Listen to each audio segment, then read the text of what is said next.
Bonjour à vous, chers étudiants du BTS NDRC du lycée Albert Camus.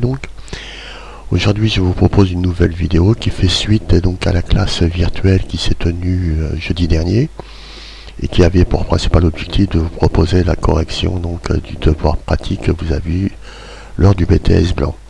Devoir pratique qui est affiché à l'écran et qui consistait ici à récupérer un produit sur le net, produit qui vous était assigné à partir de la grille que vous avez ici sous les yeux. Donc récupérer l'image du produit ainsi que l'ensemble de ces informations, de sorte à pouvoir compléter la fiche produit sur le back-office de Rando. Donc à cette occasion-là, vous aviez effectivement toute une série de manipulations à réaliser, donc compléter la fiche produit sur la base de ces indications et de celles que vous aviez pu récupérer éventuellement sur le net. Décliner le produit en 3 déclinaisons possibles pour 2 attributs. Associer le produit, ici des lunettes, au produit principal, autrement dit à votre produit. Déterminer un prix spécifique. Customiser ou personnaliser le produit de sorte à pouvoir convertir le visiteur en client.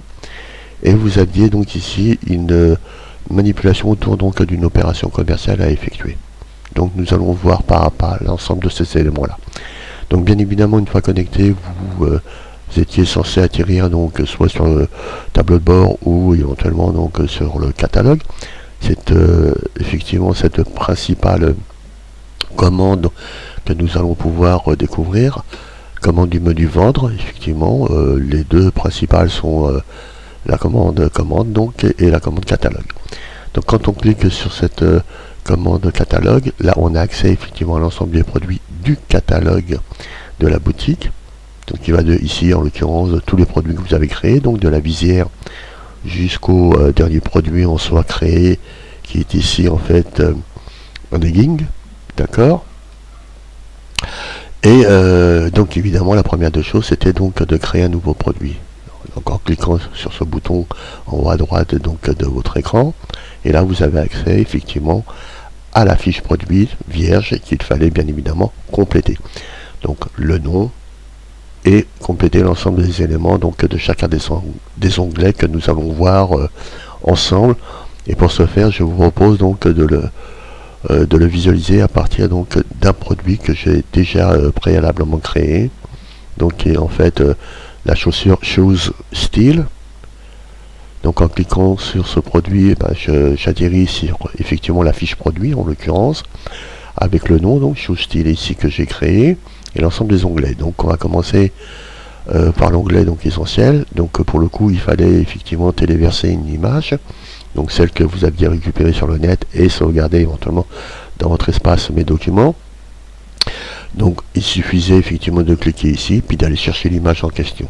Une fois que vous l'aviez téléchargée, logiquement elle apparaissait ici en tant qu'image de couverture, et si on clique dessus, on a une petite fenêtre à droite qui s'ouvre et qui nous indique bien que l'image en question choisie et téléversée correspond à l'image de couverture. On pouvait y apporter une légende. Plus vous apportez d'indications précises, mieux ce sera pour vous. Donc on n'oublie pas évidemment d'enregistrer.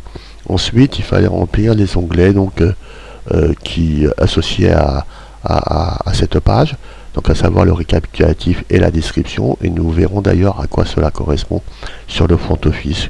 On procédera à la visualisation du produit en question une fois qu'on aura fini de faire cette présentation. Donc évidemment dans le récapitulatif, comme vous pouvez le constater, il y a un certain nombre d'indications qui permettent de préciser la nature du produit. Donc il s'agit ici en l'occurrence d'une nouveauté apportée en toutes circonstances, et c'est une chaussure qui permet d'allier le style à la rigueur. De la même façon, il fallait aussi renseigner l'onglet description, qui là est un peu plus technique, dirons-nous. Ce produit convient à la fois pour la pratique du sport comme pour les sports en ville. Donc nous allons voir effectivement à quoi correspond ces deux indications précises au niveau du front office. Donc il suffisait d'aller visualiser le produit sur le front office, qui devrait apparaître dans peu de temps. Voilà, et on voit bien qu'effectivement ici la partie correspondant au récapitulatif du produit apparaît juste en dessous du nom de la chaussure, du prix, on retrouve ces informations là ici, donc sachez-le. Et la partie donc description, on va la trouver donc juste un peu plus bas. Voilà, dans cette petite fenêtre ici que vous avez à l'écran. Description, donc ce produit convient à la fois pour la pratique du sport comme pour les sorties en ville.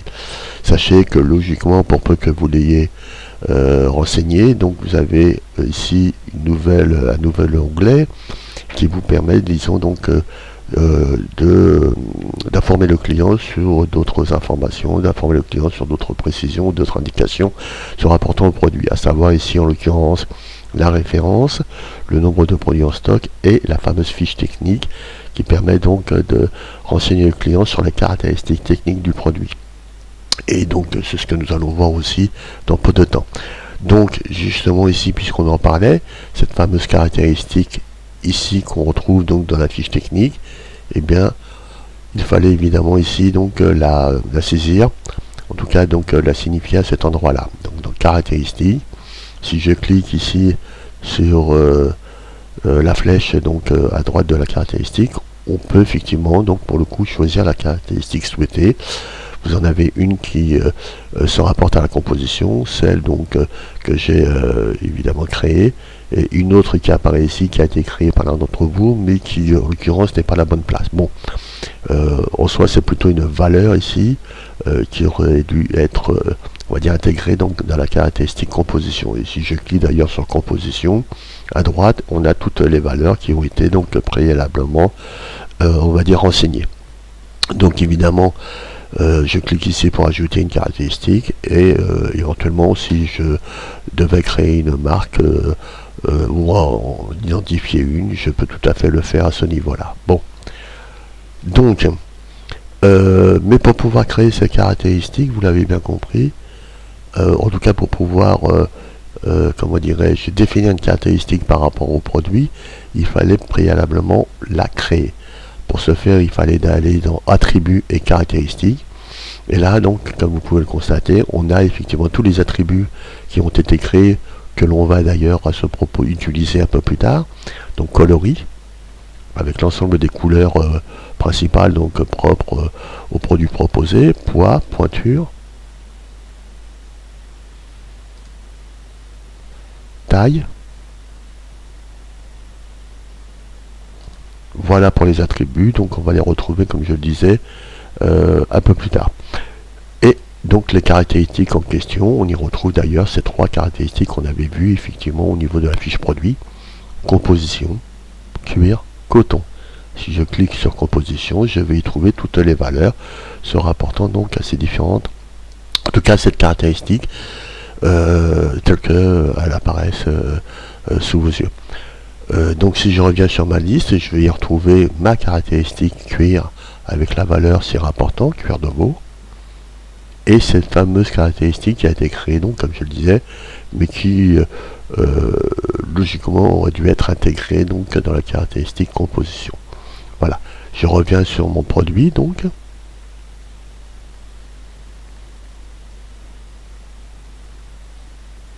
Voilà.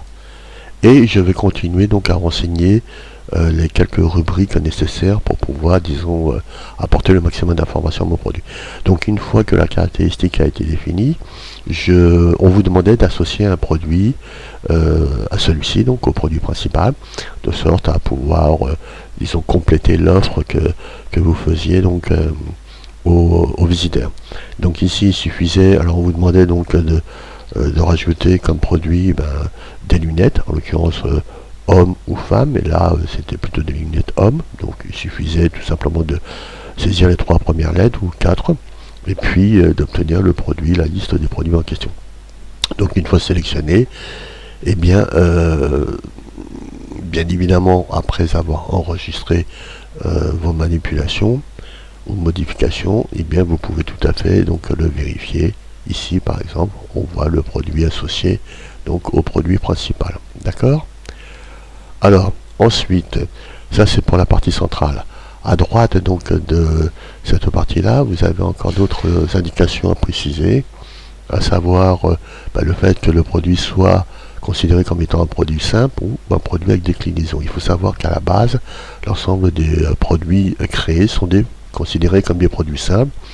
C'est ce que nous allons justement voir ici, par exemple, à travers le premier produit du catalogue, qui était en soi une visière, qui a été créée par l'un d'entre vous, et qui, pour le coup, donc, a été considéré comme étant un produit simple.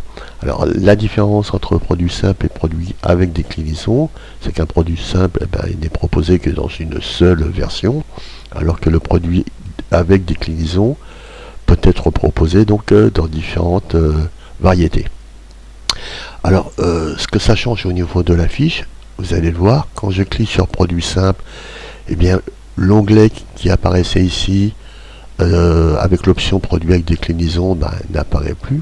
Donc, normalement, il devait avoir un onglet déclinaison. Voilà, comme ici. Donc, cet onglet est remplacé par l'onglet quantité. Et à ce moment-là, vous pouvez préciser le nombre de produits en stock disponibles à cet endroit-là. D'accord? Ou bien vous pouvez effectivement le faire en cliquant sur l'onglet quantité. Si je clique sur l'onglet produit avec déclinaison, vous pouvez remarquer que la rubrique quantité n'apparaît plus. En revanche, elle apparaîtra effectivement ici, dans l'onglet déclinaison, comme nous allons pouvoir le voir d'ailleurs, sur la base donc du produit, encore une fois, que j'ai créé, ici, donc Shoe Style. On a bien l'onglet déclinaison, parce que j'ai considéré que ce produit pouvait être proposé en plusieurs variétés. Donc je clique sur l'onglet déclinaison, et j'ai l'ensemble des déclinaisons que je vous demandais de créer, avec les quantités correspondantes. Alors pour pouvoir arriver à ce résultat, eh bien, on peut éventuellement retourner sur le produit de la visière qui vous était présenté. Je considère qu'il s'agit d'un produit avec déclinaison et je vais donc activer ces fameuses déclinaisons sur la base des attributs qui vous étaient demandés ou proposés. En l'occurrence ici à droite, coloris, pointure et taille. Donc sachez effectivement que ce qui vous était demandé, c'était donc de créer 3 références ou 3 déclinaisons sur la base de 2 attributs. Donc ici en l'occurrence pour la visière, je pouvais considérer que elle était proposée en rouge, éventuellement en noir, en kaki. Et au niveau de la taille, S, M et L.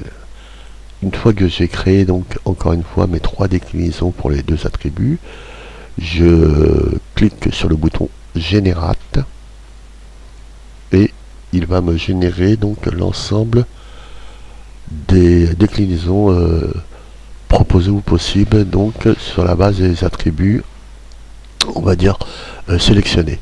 Donc on a 1, 2, 3, 4, 5, 6, 7, 8, 9 correspondant donc effectivement à ce que j'avais préalablement choisi. Donc après, je vais en déterminer la quantité que je peux faire bien évidemment ici. Mais pour le coup, je vais réaliser une opération finalement automatisée. Donc il suffisait de sélectionner l'ensemble donc des déclinaisons, de renseigner le nombre de produits disponibles en stock et de l'enregistrer. Automatiquement, donc l'ensemble des quantités sont associées à chacune donc, de ces références. Voilà. Donc là, je vais supprimer tout simplement ce travail, dans la mesure où c'était donc à l'un d'entre vous de le faire. Et je vais retourner donc sur mon produit pour continuer ma présentation. Voilà. Donc, toujours dans cette partie latérale donc, de l'onglet essentiel, une fois qu'on a vu l'aspect déclinaison, on pouvait renseigner donc la référence, une référence quelconque, on déterminait le prix, soit hors taxe, soit TTC, et définir donc le taux de TVA donc se rapportant au produit en question. Enfin, dernière petite précision et manipulation que vous deviez réaliser, c'était donc associer le produit aux différentes catégories se rapportant. Donc ici, il ne fallait pas se louper, donc il fallait déployer, alors on aurait pu tout à fait le faire ici, déployer donc la liste des produits du catalogue.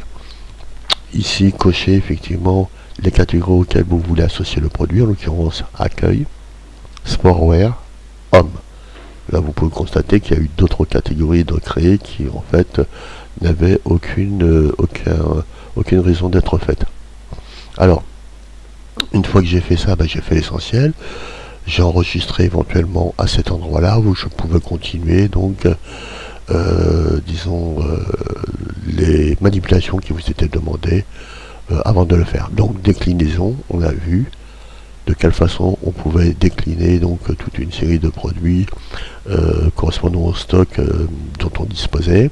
Livraison, il n'y avait rien à faire. Prix, là encore une fois on pouvait soit le déterminer à cet endroit là ou bien avant dans l'onglet essentiel comme nous avons pu le voir. Le taux de TVA, donc il fallait effectivement déterminer un prix spécifique, donc là ajouter un prix spécifique.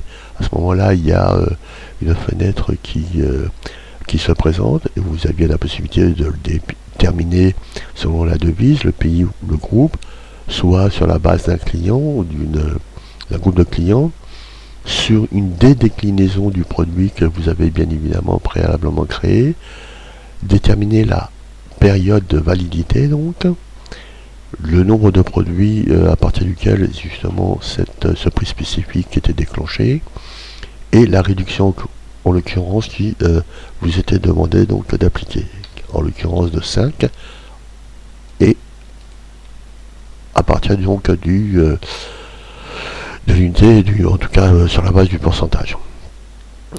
Déterminer éventuellement des gestions des priorités selon qu'il y ait plusieurs prix spécifiques.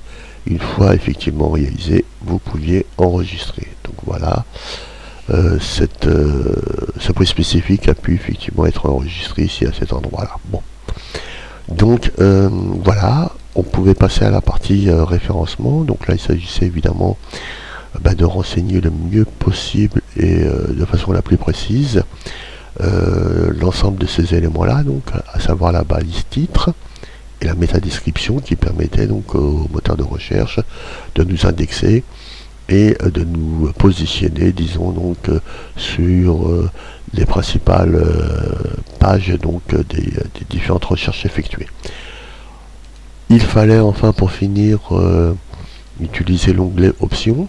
Donc là pareil, on pouvait y ajouter des mots-clés histoire de renseigner le visiteur si une recherche était effectuée sur la barre de recherche.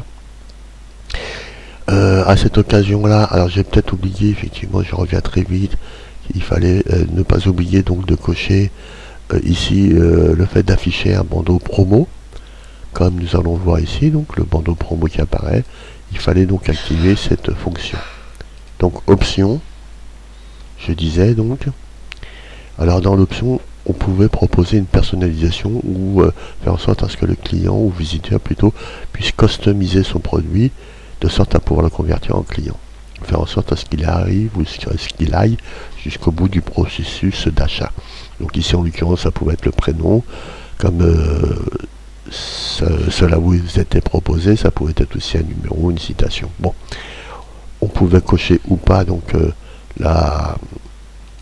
le bouton requis pour qui faisait qu'en sorte finalement le visiteur devait absolument renseigner ces indications qu'on trouve d'ailleurs ici à cet endroit là, donc pour pouvoir arriver jusqu'au bout du processus. Bon, une fois que cela était fait, bon, n'oubliez pas donc d'enregistrer et surtout de mettre en ligne, ce que certains d'entre vous n'ont pas fait, qui fait que si je n'active pas ce bouton donc de mise en ligne, et ben normalement vous avez ici une indication qui vous dit que le produit ne sera pas disponible.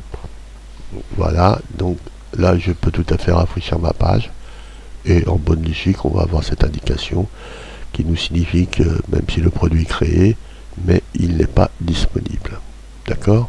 Donc faites très attention à ça, n'oubliez pas donc de faire d'activer donc cette mise en ligne et d'enregistrer. Une fois que vous aviez fait ça, eh bien vous étiez pratiquement arrivé au bout de vos peines ou de l'aventure, et pour finir là il fallait créer une promotion. Donc comme ça a été le cas pour certains d'entre vous, donc il s'agissait de réaliser une règle de panier et non une règle de prix de catalogue qui pour l'essentiel est assez différent en soi, puisque la règle de panier, comme son nom l'indique, portera sur un produit spécifique, et dès lors que la commande sera confirmée, et que la règle de prix de catalogue s'appliquera à l'ensemble des produits. Donc Pour créer une règle de panier, il suffisait d'ajouter une règle, lui donner un nom, en l'occurrence ici promo, voilà tout simplement. On va l'appeler promo Momo. Voilà, petite description. On demandait de générer un code, de le mettre en avant, et pour le reste, il suffisait de le laisser dans l'état actuel. Conditions, deuxième onglet. Ici, on pouvait considérer qu'elle était limitée à un seul client, mais ce n'était pas le cas. Déterminer la période de validité. Pour les autres informations, on pourra en prendre connaissance, mais il n'y avait rien à modifier. En revanche, ici, il fallait effectivement appliquer cette promotion donc, à un produit spécifique, en l'occurrence le vôtre. Donc, on pouvait effectivement faire cette restriction au niveau d'une sélection de transporteurs, de groupes de clients, faire en sorte à ce qu'elle s'associe à une autre donc, promo proposée, ou sur la sélection d'un produit. Donc là, il suffisait de cocher sélection de produit, sélectionner le produit donc ici sur la base donc effectivement des éléments qui vous étaient proposés. Donc il s'agissait de choisir produit, ajouter le produit en question, aller le choisir ce produit là. Donc là il fallait retrouver le produit dont il était question, donc en l'occurrence chose style. Je l'ajoutais, je fermais la fenêtre, le produit apparaissait bien à cet endroit là et je prenais la peine de valider. Alors pour finir, effectivement, il faut que je détermine l'action. Donc il ne s'agissait pas d'une livraison gratuite, mais d'un pourcentage, qui en l'occurrence était de 15%. Ça peut être aussi un montant ou absolument rien. Et je proposais carrément donc d'envoyer un cadeau à cette occasion-là, qui était donc les fameuses lunettes qui étaient proposées en produits associés. Donc lunettes Homme Fantasy. J'ai enregistré le tout. Et le travail avait été fait dans son intégralité. Donc là, je vérifie que ça apparaît bien. Donc voilà, l'ensemble des informations, mon produit associé et donc la réduction qui était proposée de 5%, avec la possibilité de personnaliser et de choisir, selon les attributs créés, le produit que je voulais commander. Voilà pour l'essentiel. Donc on a fait le tour des principales, on va dire, fonctions et commandes donc et bien de ce menu, du menu vendre et de la fonction de la commande catalogue. Voilà, je pense que cette vidéo vous sera utile et vous aurez la possibilité de la visualiser autant de fois que nécessaire pour essayer donc de faire le point et éventuellement de vous rafraîchir la mémoire. Sur ce, je vous souhaite donc de passer une bonne journée. Je vous dis à la prochaine. Au revoir.